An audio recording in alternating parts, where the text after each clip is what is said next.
turn this over to Tony Monteiro. Very excited to have his talk.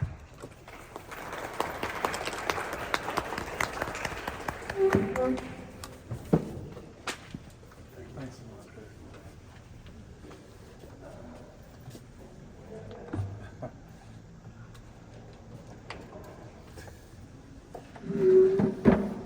Oh, Charlie.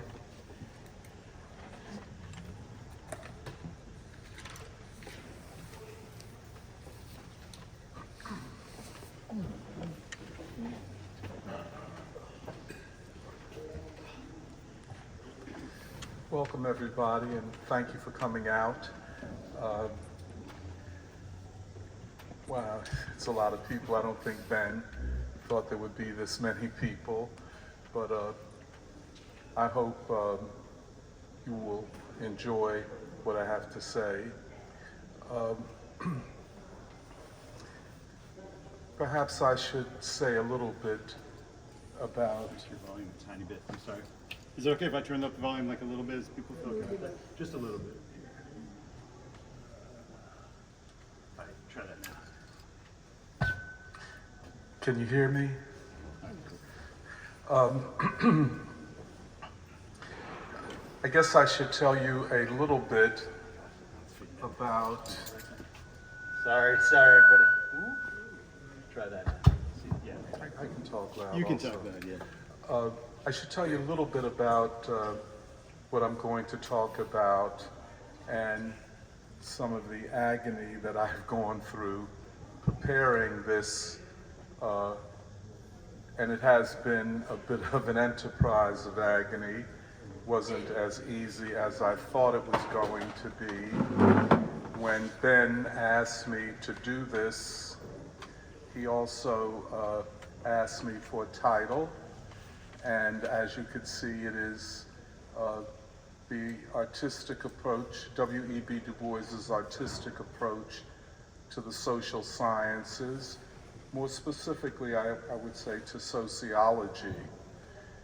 And I had written and spoken about Du Bois, titles such as The Art and Science of W.E.B. Du Bois. I'd written some things on Du Bois as an epistemologist, theorist of knowledge, and I pretty much thought I was prepared to do this, and then I discovered suddenly I wasn't all that prepared. And let me explain my unpreparedness. In the Saturday Free School for Philosophy and Black Liberation, we had begun studying the Renaissance as part of understanding modernity and modern capitalism, the rise of the modern bourgeoisie, and of the liberal state. And so I was suddenly confronted with a scientist who was an artist, or an artist who was a scientist. Of course, most of us know Leonardo Da Vinci for a couple of paintings, the Mona Lisa, The Last Supper, and a couple of others. Not much of his painting survives, maybe about 15 or 20 pieces. Isn't that extraordinary? And,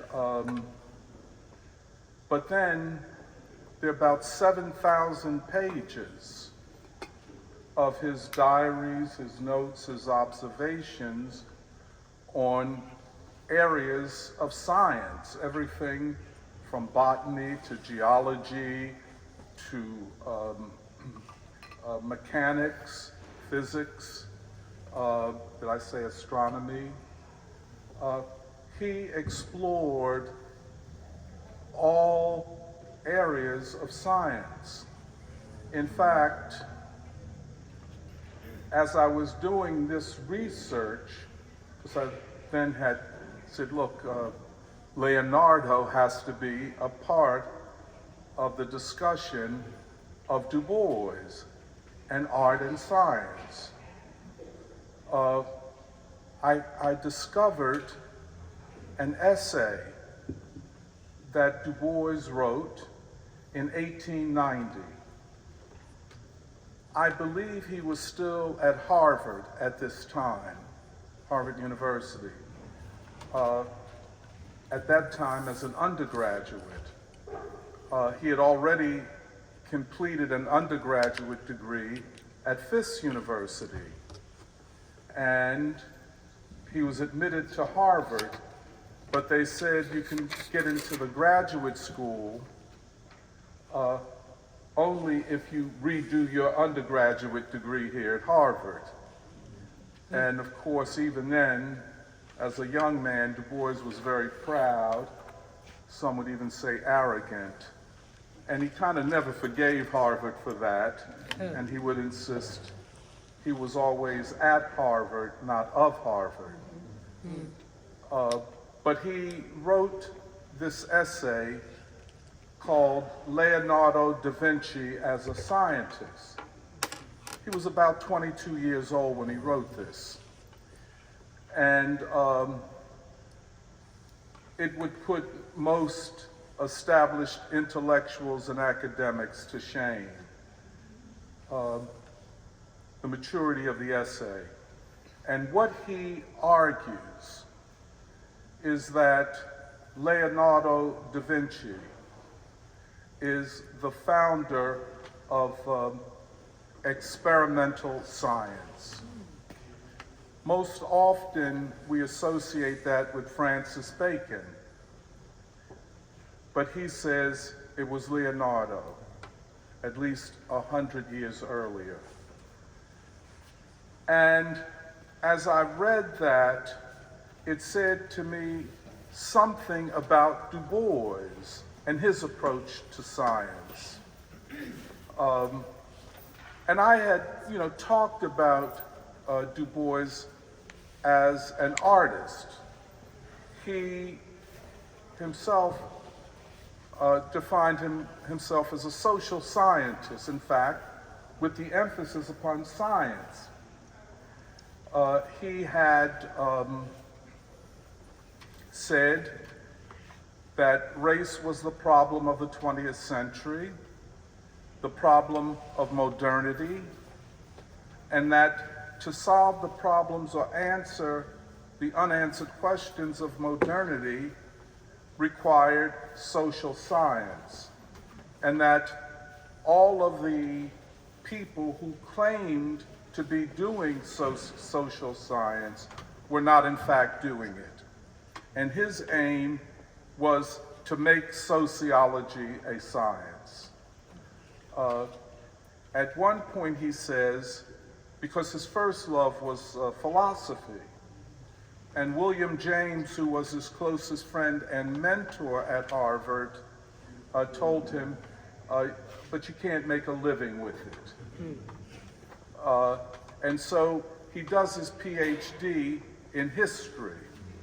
His dissertation, which was published as the first volume in Harvard's historical series, was entitled The Suppression of the African Slave Trade to the United States, 1638 to 1870. He was not afraid to give long titles to works. But it went beyond anything that one would expect of a PhD dissertation. And I was particularly struck by the 7th chapter. And it seemed to be what I would call a poetic leap, an imaginative leap, especially for that time. It is finished in 1895. And one would think, he would look at the English abolitionists, because England was the center of the struggle to end the transatlantic slave trade. But he does so much more than that. He studies the slave system as a labor system and the enslaved African as a worker. And the 7th chapter is on the Haitian Revolution, that the struggle to end slavery and to end the transatlantic slave trade was not essentially, or only, I should say, a European occupation, that it was the Haitian Revolution that played a significant role. But then I'm looking at his life, and in 1897, hardly out of graduate school, he joins with a group of black men and women, one woman, by the way, but mainly men, to form what became known as the Negro Academy. But there was a debate about what to name this academy. And Du Bois, I'm certain, wanted to name it the African Academy. Like we had the African Methodist Episcopal Church and various other black organizations that had African in its name. But that was a sensitive question for many black folk, because it was not unusual for white slavers to say to free blacks who named their churches the African Methodist, or in this case, the African Academy, to be told by white people who supported slavery, well, if you are Africans, go back to Africa. You see what I'm saying? So they decided upon the Negro Academy. But then I was reading his Philadelphia Negro, the originary work of urban sociology, and it remains unsurpassed even up to this day. And I'm looking at this work. Besides the beauty of the prose, there are his hand-drawn maps and his hand-drawn charts. And besides the beauty of the language, we have these drawings, not unlike you would find in Leonardo da Vinci's diaries or sketches of the human form side by side with his drawings. And then, okay, so, you know, you read it and it's like, okay, sociology, but not like any sociology I've ever read, because it is all of this art, these hand-drawn maps of the 7th Ward, and these tables and these charts, and in his own hand. And then I get to The Souls of Black Folk, published in 1903. And then I have to say, wait a minute, what's going on here? Mm-hmm. Because The Souls of Black Folk I consider to be a work of sociology, maybe his best sociology. And I remember reading about Richard Wagner, the German operatic composer. And Wagner, different from the Italian opera writers, had an idea of a complete work of art. An opera should be a complete work of art, not just singing and acting, but more than that. And so I'm looking at The Souls of Black Folk, and I'm reading it. And there's, of course, the writing, the metaphor, the irony. But then there is poetry. There are lines, bars of music, of what Du Bois would call the sorrow songs. There's a short story. I'm saying this is a complete work of art already, you know. And so I would talk about Du Bois in these terms and try to point out his artistry. But I never felt completely satisfied with it, because I never fully define what I meant by art and what makes the artist different, especially from, let us say, the empirical scientist. And it is this huge imagination. It is the imaginary that seeks to understand the human in ways that empirical science does not and cannot.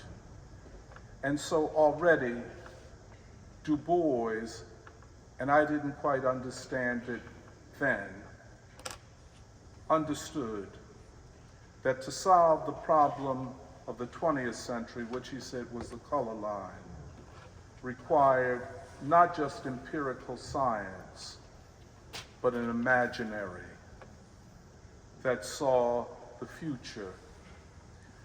And somehow I found myself getting closer to what Du Bois was all about as an artist, and why the need for art. And just one other thing, you know, Du Bois wrote 3 novels. One of the novels, his last one, was 3 volumes. And these novels are historical novels. You know, I would say that the model for them are Victor Hugo, Les Miserables, or Leo Tolstoy, a historical novel which follows characters or a character through many situations. But one of them struck me most, which is not about the American situation, but more about the world situation. And that novel is entitled The Dark Princess, subtitled A Romance. And the romance part had 2 meanings. It was, in fact, a romance between an African-American man and an Indian princess. But it was a romance in the sense of the genre we call the romantic genre, the revolutionary allegory, where the characters are not just about themselves, but are struggling to change the world. Now, so that's what I was going to talk about. And then I read Du Bois's essay on Leonardo as a scientist. Could I just read just a quote from that? He says, "I am sure that every candid mind must acknowledge that Leonardo da Vinci did a great work in science, that few lives, even in modern times, have been more completely given to empirical investigation of nature. He stands before us unique among contemporaries and predecessors. His method is wholly inductive," meaning from the bottom up, the empirical. "Scarcely a single proposition can be found in his manuscripts which is not supported by fact, which I know, an experiment I have done, or an occurrence I have seen." And this was 150 years before Francis Bacon, who was often considered the founder of experimental science, began to write. Now, this is when Du Bois is 23. And I don't think this represented a throwaway or something he was just doing for a class. It represented, in a certain sense, a commitment to do something like Leonardo was doing. Now, so then I began to think more, and I've always been interested in where does Du Bois stand in modern history, in the modern struggle of ideas. And by modern, I'm basically saying the period with the rise of European modernity and capitalism, but then modernity after the end of plantation slavery. And I think that is a decisive cutoff moment.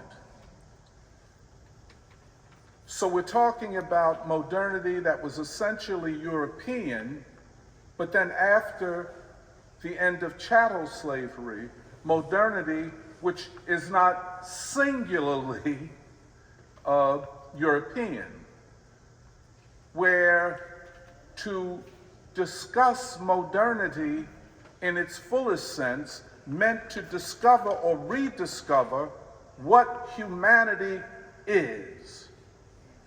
And that meant to take on all vestiges of white supremacy in science and philosophy and epistemology.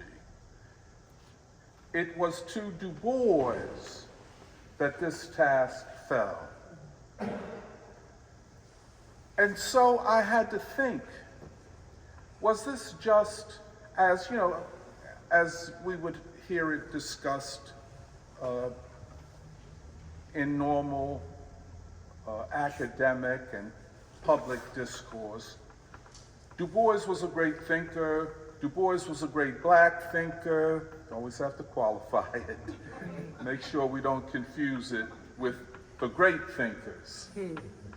Believe me. And I was saying, no.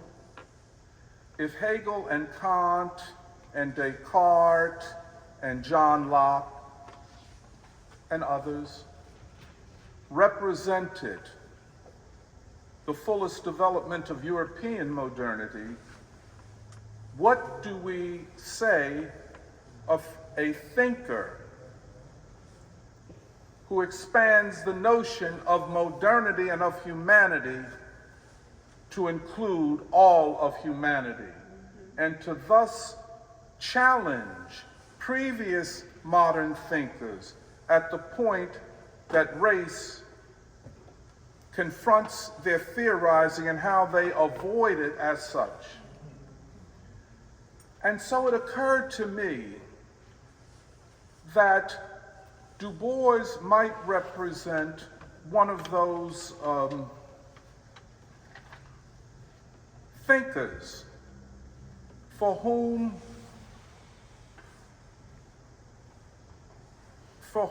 how should I put it? Forgive me, I think I had something. I just want to get this right. I think there's a way that I wanted to say this. Oh, yes. He is one of those thinkers that begins a world movement of thought, a new moment in modernity. By the way, I'm not anti or post-modernity. I don't think modernity is exhausted as a way of thinking, of knowing, of articulating the world and humanity. The question is, how do you resolve the problem of modernity? And Du Bois was absolutely right. It was the color line.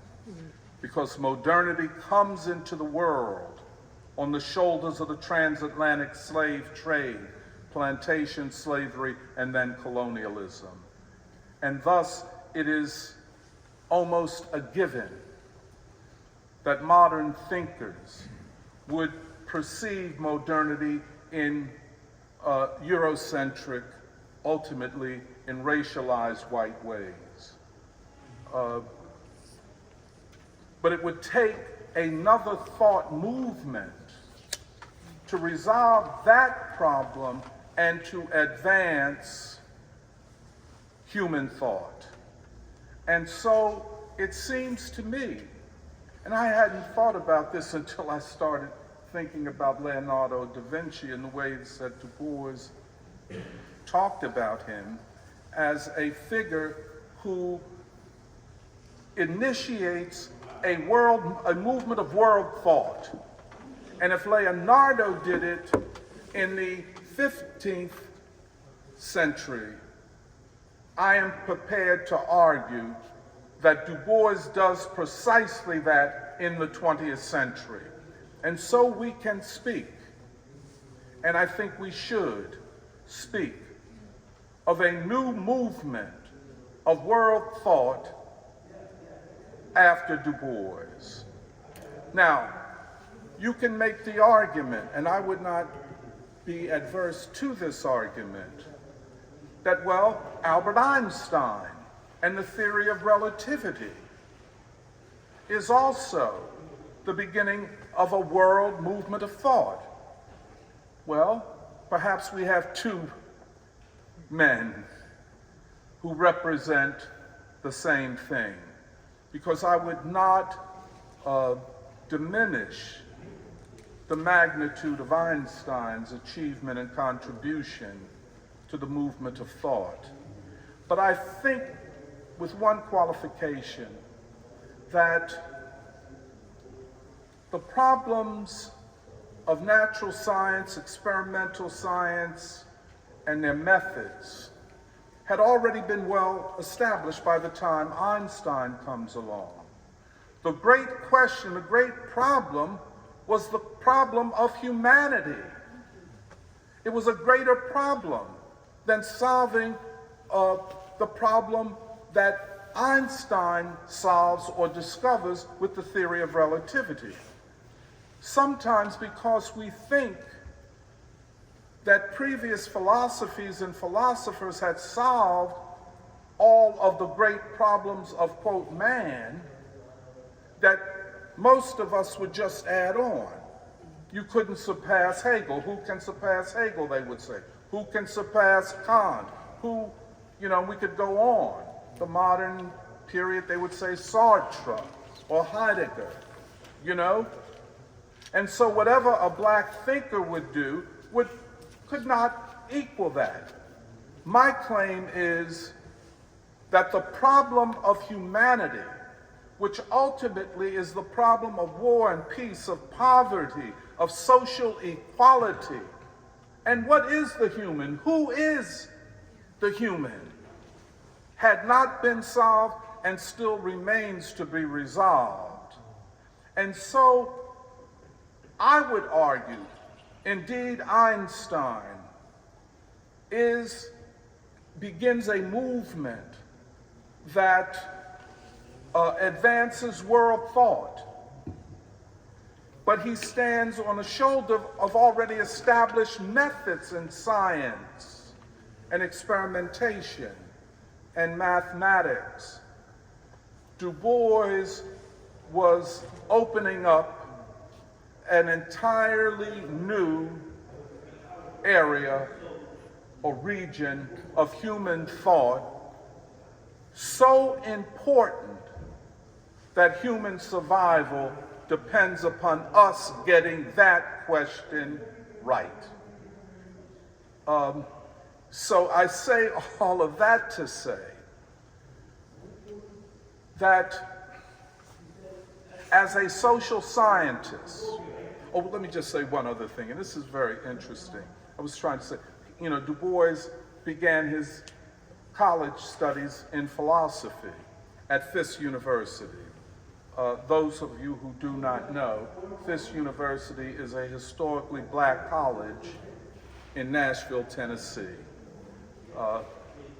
It is a historic college, one, because Du Bois went there, but also because a major part of the civil rights movement issues from Fisk University.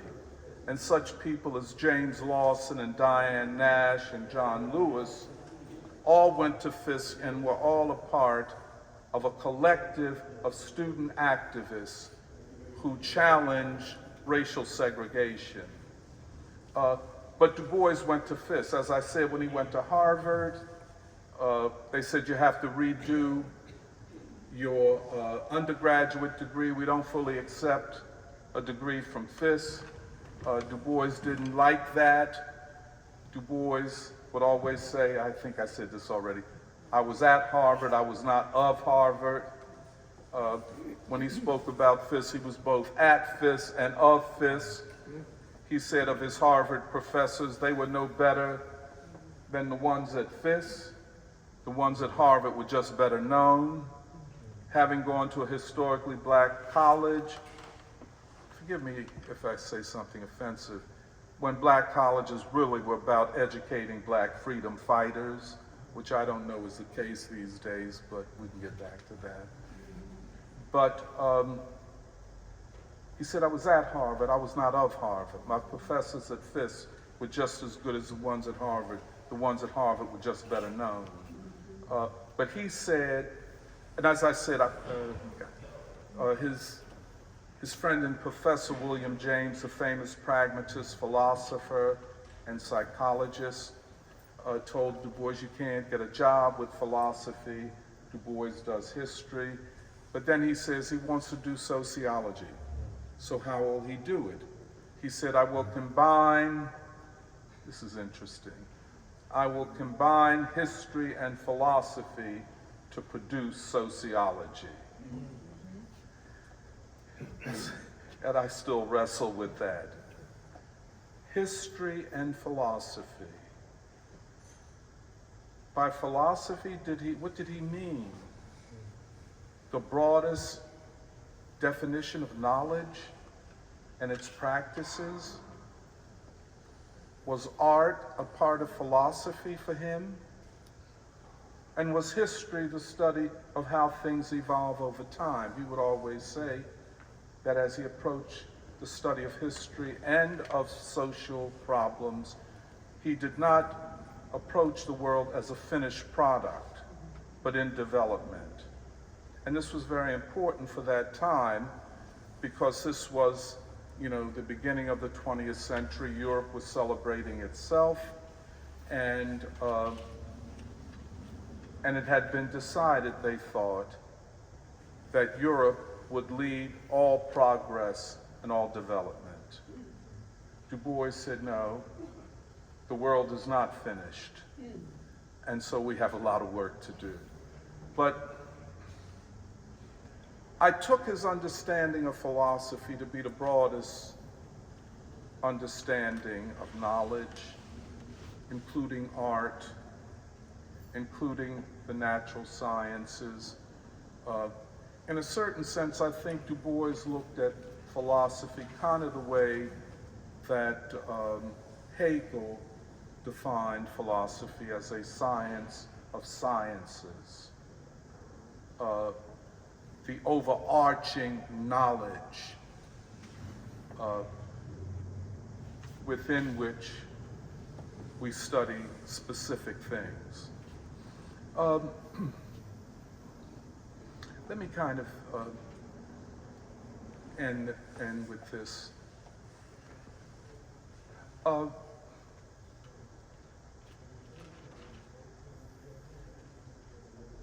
Du Bois's work to me is breathtaking.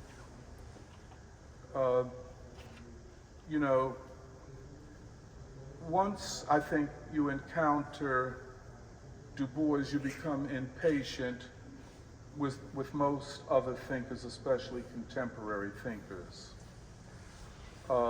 and their ideologies and their pettiness and their careerism and their emphasis, especially in what we call this postmodern period, their emphasis upon form rather than essence, their emphasis upon performance rather than truth, and their lack of any modesty, which I would associate with decency. The central objective for Du Bois was freedom. The specific study was of Afro-America, the aim of which was to free humanity from the fetters of ancient and contemporary forms of oppression. To know the human meant going beyond what was scientifically or empirically available to us. To know the human was to know that which was intangible. Martin Luther King gave a sermon called The Three Dimensions of a Complete Life. The third dimension was the striving for that which is not concrete, that which is often associated with God. But in the ways that, for example, King and especially Du Bois and Baldwin used God and what they interpreted as what human beings meant when they spoke about God was the unknowable, but the knowable. And it is the realm of artistic and poetic imagination. It is a leap on the part of a scientist, of a sociologist, to go where empirical knowledge cannot take you. And so Du Bois studied the Negro spirituals, what he called the sorrow songs. And he said they were a rhythmic narrative of a disappointed people. That's what today we call the blues. That is the most profound, and Du Bois said it this way, the most profound creation on this side of the Atlantic. So much is done to obscure the blues, to make them seem trivial, produced by people who were not that educated. But it was precisely this that Du Bois was trying to get at. And one could only understand the human in all of its completeness by understanding the ordinary person. What Du Bois in Black Reconstruction will call the Black proletariat. And the imagination that comes from it, a Black proletariat imaginary, upon which a moral/revolutionary imperative is built.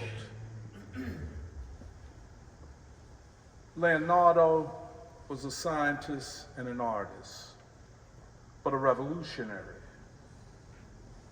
Du Bois was a social scientist and an artist and a revolutionary. If I were to say anything or try to leave anything, or summarize this presentation, to know the world, it is not enough only to know what we can empirically or through our senses experience. To know the world is to imagine the world as it could be. And that is Du Bois, and that is Leonardo da Vinci. Thank you.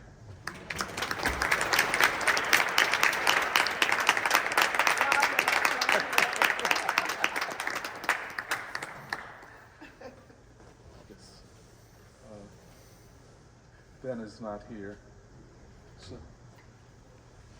So if we could have questions, just speak up. Yes.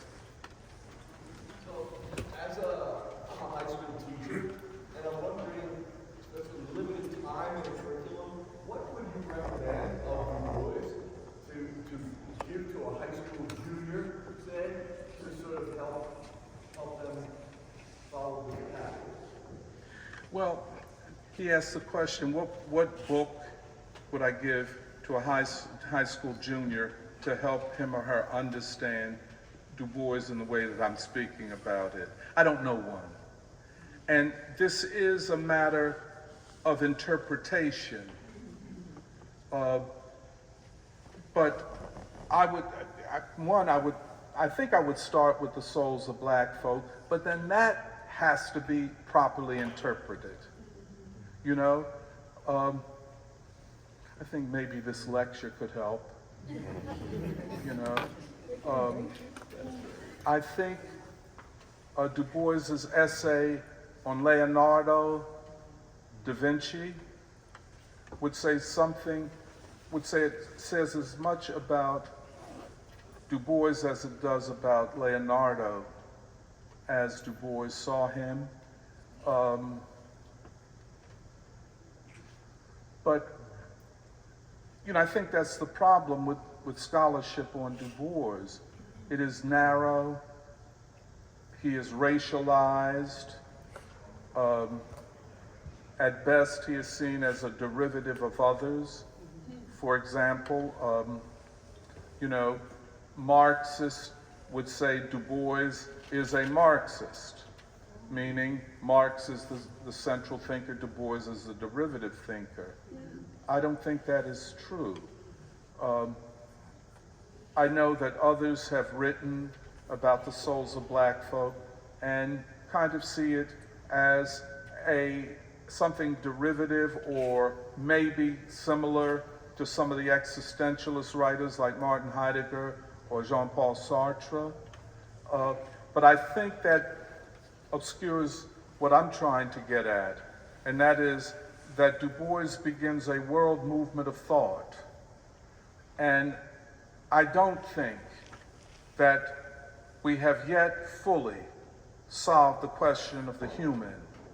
And if all of us are bound by our humanity, what are the consequences of that? For example, in an imperialist empire, which is based upon the assumption that we are the extraordinary and special nation, that there's something about, quote, our whiteness that makes us special and makes us the inevitable leaders of humanity and judges of humanity. So I think we're still working this out, and I think that Du Bois is the great thinker of this. And I think at a certain point, especially in sociology, the artistic imagination is indispensable. And I don't think we have discovered yet how to connect sociology or social science to artistic imagination. I think Du Bois's practice kind of shows that. But I think The Souls of Black Folk, if it is seen as a complete work of art, and I think more than, you know, this is my own in terms of pedagogy, more than having students try to read and explain and write an essay on this or that chapter, if we could take the work in its totality and what it suggests and why these complex moving parts, as he tries to explain the human in his or her totality from the standpoint of understanding the African human. And therefore, what does that do with epistemology? You know, do previous epistemologies which fail to deal with these questions fall short? And does the Du Boisian epistemology, and I might add augmented by Baldwinian epistemology, bring us closer to this understanding of the human and of humanity and of the task of living human beings, the moral task of living human beings at this time? That's kind of the way I would do it. But you know, you would literally have to have courses for teachers, because I don't think they really teach Du Bois in universities. I know they don't do it in African American studies most times. Then you would have to be the teacher, right? Pardon me? You would have to be the teacher for the Maybe teachers. I could be one of them. Okay. Yes, go ahead. Speak louder.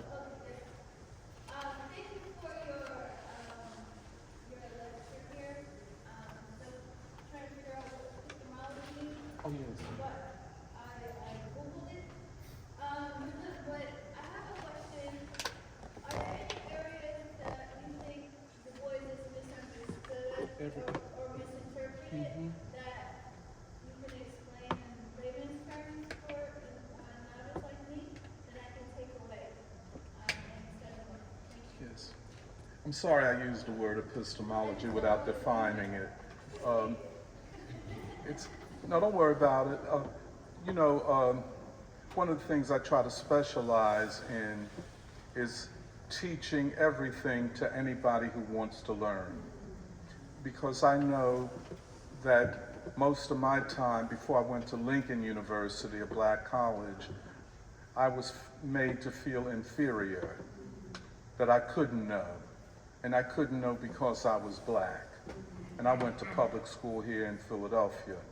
So I understand it. And I'm sorry, epistemology generally is a theory of knowledge, how we know. And so you can get, for example, in a continental European philosophy, a rationalist epistemology, that reason and rational methods can lead us to knowing the world. But see, that is narrow, because it excludes what I'm trying to say both Leonardo da Vinci and Du Bois saw, that an artistic imagination, especially Du Bois, Leonardo saw that the discovery of the human form required an empirical approach to knowing the human form, its muscularity, all of its dimensions, and then so many things about him. But Du Bois was attempting to understand the human. And I still don't think we understand it. And that required, now I'm associating the artistic with a leap beyond what is materially or empirically given to us. And this is even in Einstein, and in a lot of ways he differed with a lot of his younger contemporaries who were looking for more exact knowledge. And Einstein often said that his discoveries, especially of relativity, came first in a thought, in an imaginary, maybe even a dream. But somehow, in European modernity, especially in the period of the bourgeois revolutions, the rational becomes the sine qua non, the beginning and end of, sometimes these phrases are useful. The beginning and end is reason. And the rational, here I go again, apparatus of thought. And that is good up to a point, but it is not enough. And that's why the artistic, which kind of, it's interesting that in some ways, an artist, certain artists, I'll put it this way, aspire to a godlike consciousness. They're not bound, or should not be bound, by the purely rational, the purely empirical. So, is that the question you asked? I'm sorry, I got lost.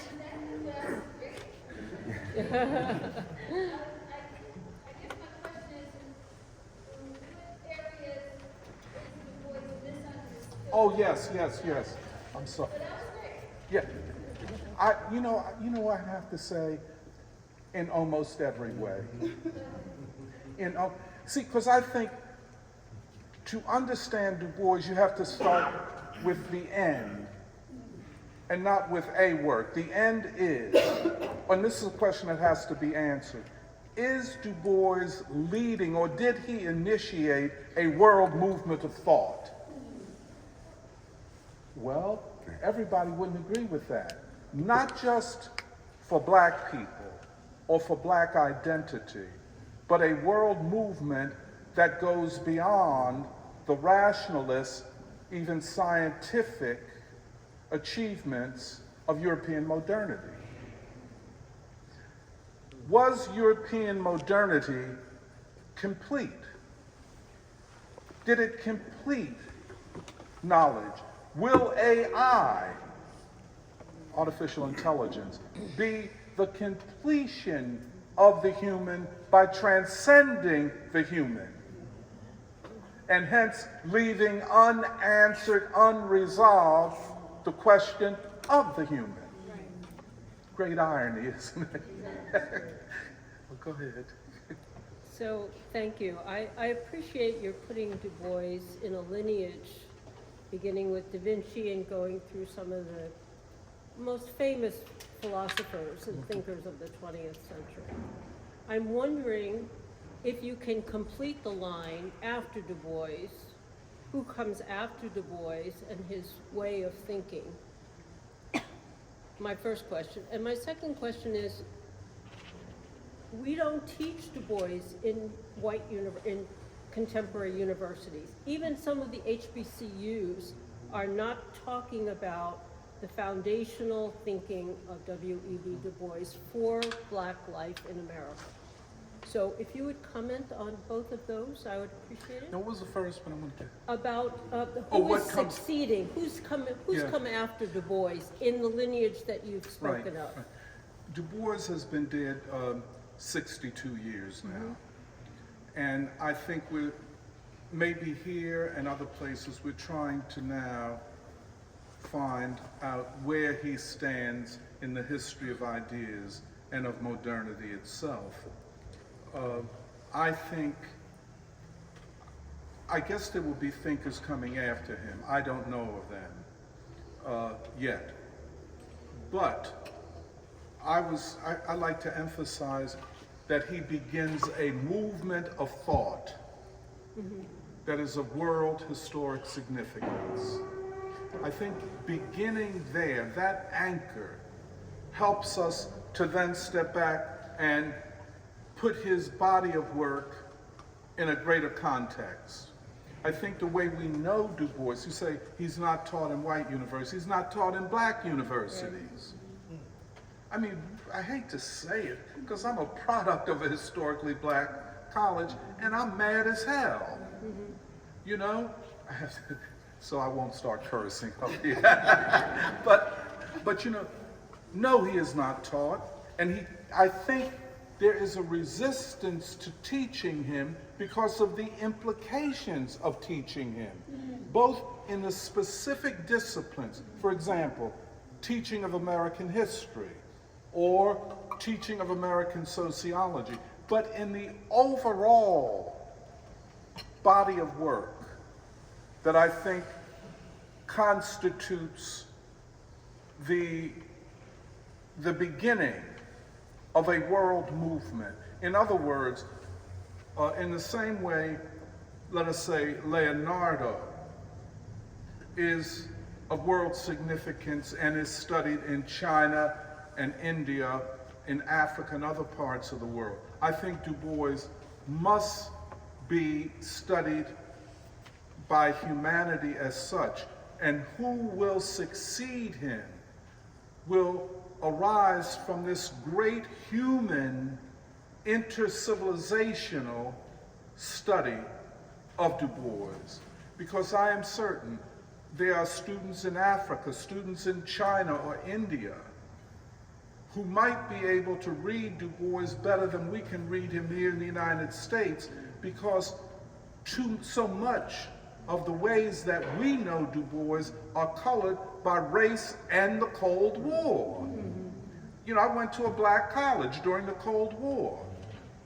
They didn't even mention his name out of fear that you would be talking about a dangerous communist. You know? So, oh God, I'm sorry, please. No, but I was going to say, you know, the basis for the HBCUs is you know, to bring Black culture, Black history, Black knowledge We hope so. to the students who attend those universities. Yeah. I have taught at one, and there is no discussion of Du Bois. You know, it's all about, you know, getting ahead, you know, Yes. the contemporary mindset. I want to just go back and ask you, you know, all of the people you've mentioned in the lineage were men. So, you know, you didn't mention Hannah Arendt, but she's the only woman that comes to mind. I'm wondering if there are any women in there, either white women, black women, Chicano, doesn't matter, who are thinking with this kind of holistic way of thinking about philosophy and sociology and art, all of it as a piece, as a universal kind of thinker. That is so interesting, and I think you have a point that the woman's experience would bring a new insight to Du Bois. But then, you know, and I ask this question often, what is a man who was raised by his mother?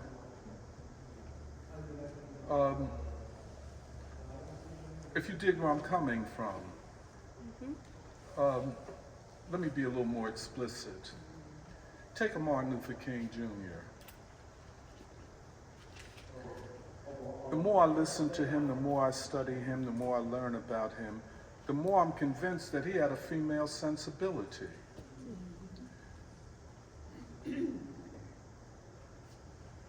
Well, I don't want to get too much into it because, thanks a lot.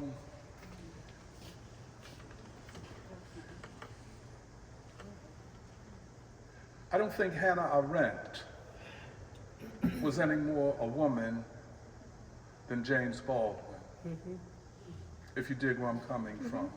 There's more to a woman than the physicality, so, or the anatomical, you know, but that's all I wanted to say. See,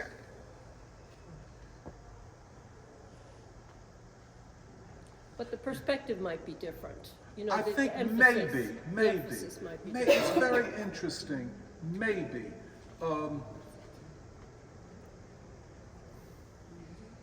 That is something we should think about, because, you know, I'm thinking about Nina Simone. You know, what part of her was female, what part of her was male? You know, I mean, but we could go further, but I think this is something, these issues have to be explored as part of this great philosophical and world thought movement begun by Du Bois. Because to explore the human is to explore these very questions. And we're not altogether certain. I know in public discourse and academic discourse, we often seek out immediate and reductive answers to what I think are complex questions of the human and such. That's all I. Thank you. But I have to say, I am very, very disappointed in the American Academy. In every shape, form, and color. Historically black, historically white. I am very, very disappointed. And I think we should all be. I think in beginning with not teaching Du Bois, and this Du Bois not being mentioned for at least 50 years until the Cold War ends, because he was one of those thinkers who could not be mentioned because he became a communist, because he stood against nuclear weapons and so on. Okay. This is really cool. They have to talk a little louder so they can hear. Hi everyone. I was saying this is really cool because I just came from New York and I just stumbled on this class. So I got introduced to Du Bois, I would say, when I was in undergrad about a theoretical approach regarding double consciousness and how you utilize that theory into literature, which I find was interesting because he did talk about what it is to be in America as a man and as a black man, which more has you also getting into your presentation regarding a little bit of his theories and his approach.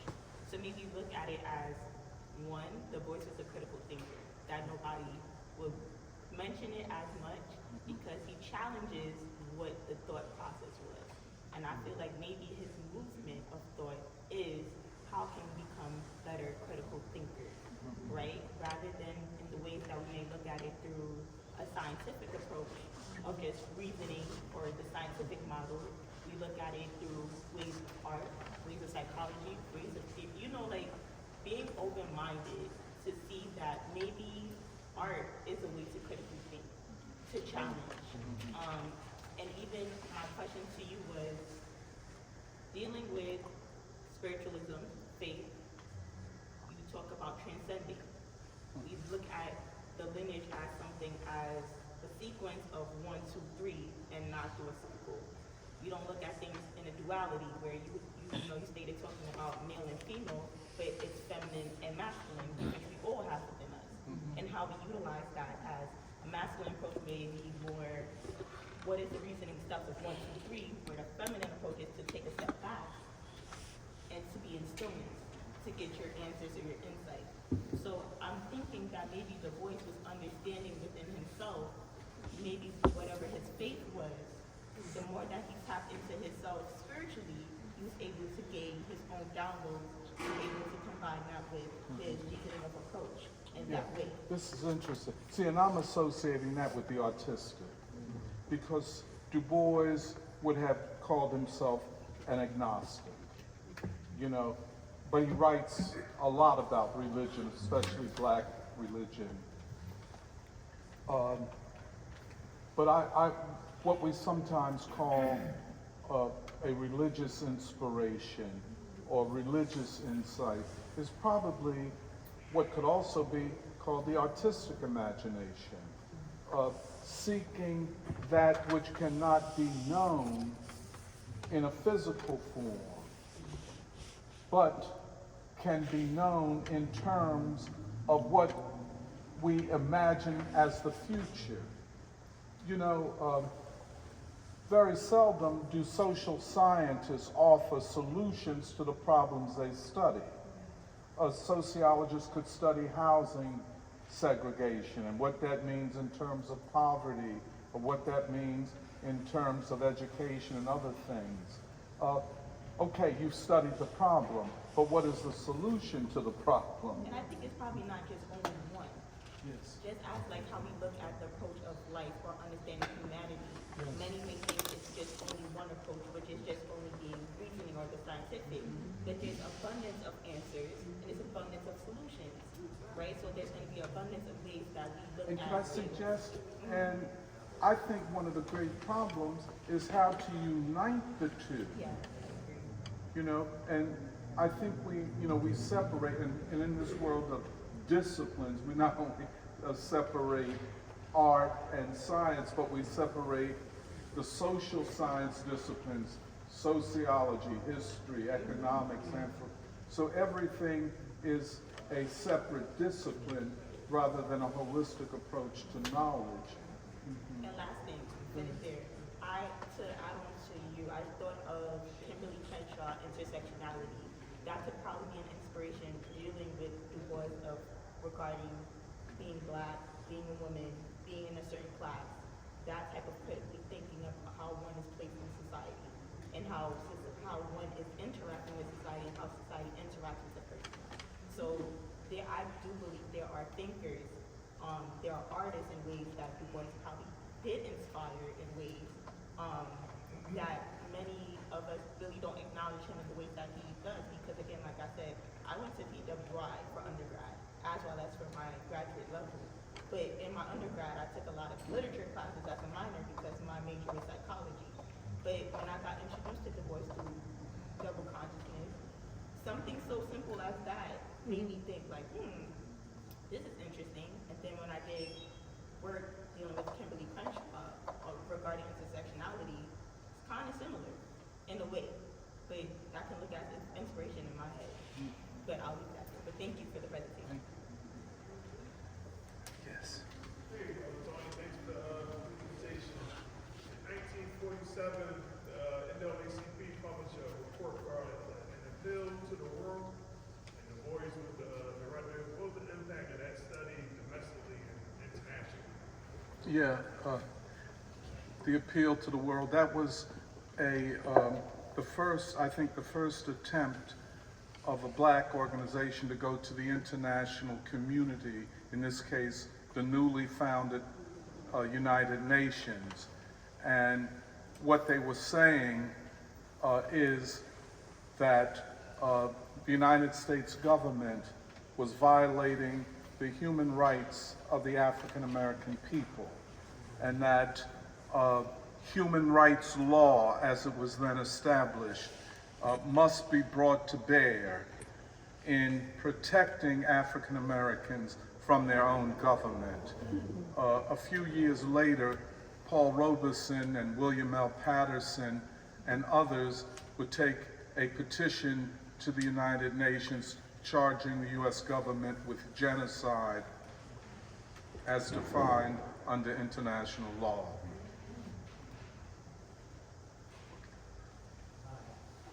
I appreciate what you're saying about Bois starting a new movement of thought, a world movement of thought, and I appreciate what you said about Du Bois starting a new world movement of thought. And I would tend to agree with you, but if, as we say, universities, institutions don't acknowledge or do justice to that movement of thought, how are we to reconcile and maybe contribute to, the continued growth of that legacy that we left?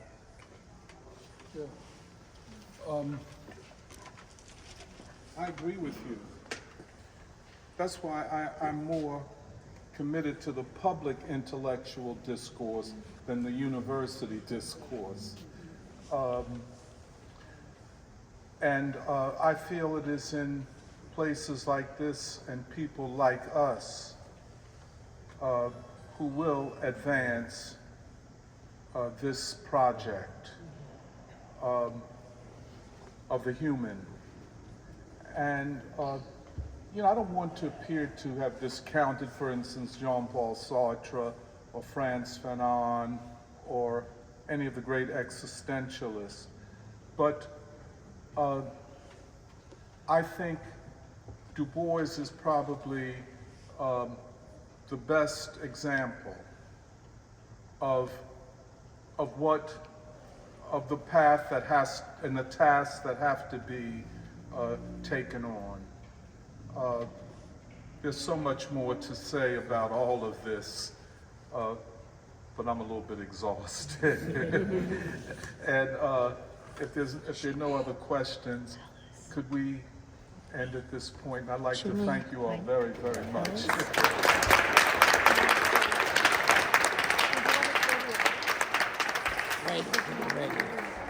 Oh yes, just one last thing.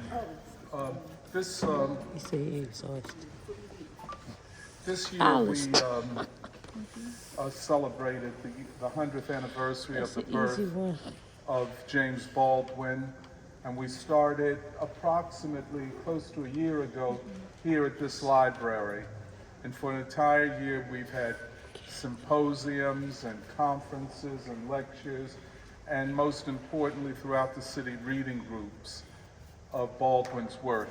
And we will be ending on March 8th, and you all are invited, March 8th at the Episcopal Church of the Crucifixion at 8th and Bainbridge. And we'll start at 12 o'clock, and you're all invited to celebrate the finality of the year of James Arthur Baldwin.